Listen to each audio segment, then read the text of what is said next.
You shape up or ship out. You put me off. يا تلتزم وتظبط حالك يا تمشي. You put me off. انت سديت نفسي.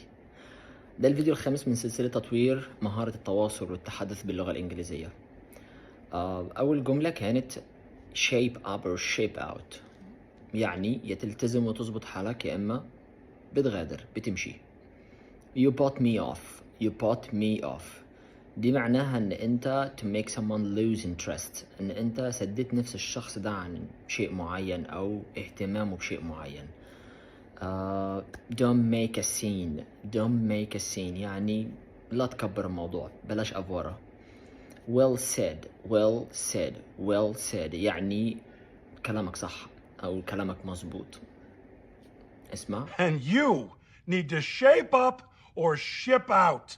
It kind of put me off desserts. Don't make a scene. Well said. Well said.